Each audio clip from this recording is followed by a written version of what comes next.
Poyos wala ulit next game kontra DLSU, UST delikado sa twice to beat advantage.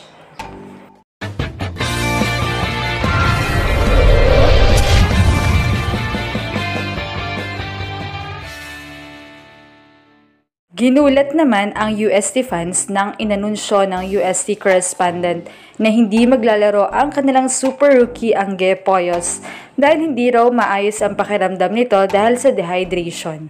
Pinakaman naman ang marami dahil bagaman nasa lower rank ang UP ay maganda pa rin ang kanilang ipinapakita sa kanilang past games. Sa first at second set nga ay halos kinarne ng UST ang UP dahil sa pagpapakawala ng malalakas na palo ni Perdido at Horado.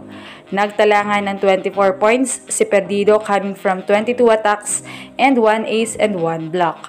Habang si Reg Horado naman ay 23 points din coming from 21 attacks and 2 blocks. Syempre hindi naman sila makaka-convert ng magagandang points kung wala ang matibay na floor defense and steady reception.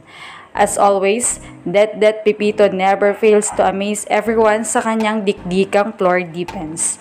Having 28 excellent digs coming from 38 attempts. Well, not your best libero so far for nothing. Kumapit naman ang UP sa set 3 kung saan ay na-extend ang score sa 28-30 in favor of Lady Maroons pero hindi na hinayaan ng UST na madala ang laban sa set 5 dahil magkakaroon pa ng effect sa point system once na na-extend pa ang laban ito into 5th set. Pinangangambahan naman ng fans kung makakalaro ba si Angge Poyos sa susunod na game. Well, prior to Lasal, makakaharap muna nila ang gutom na makabalik sa Final 4 na FEU kung saan ay peaking din ang Tamaraws. Kung nais masecure ng USC ang top 1, especially the twice to beat advantage, ay kailangan nilang masweep ang natitira nilang games kung saan ito nga ay ang FEU, UE at ang DLSU. Regardless kung ilan pang sets ito, kailangan lang nila ay manatiling isang talo hanggang sa matapos ang second round upang mapasakamay nila ang twice to beat advantage. Well, kagaya nga ng nabanggit ko, ka-Valuable Nation, peaking ang FEU and also UE kung saan ay muntik na silang makasilat ng panalo kontra defending champs, De La Salle Lady Spikers.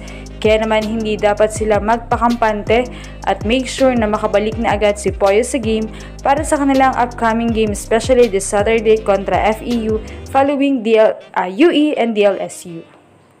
Anong masasabi nyo rito? Leave a comment below. Thank you for watching and don't forget to subscribe.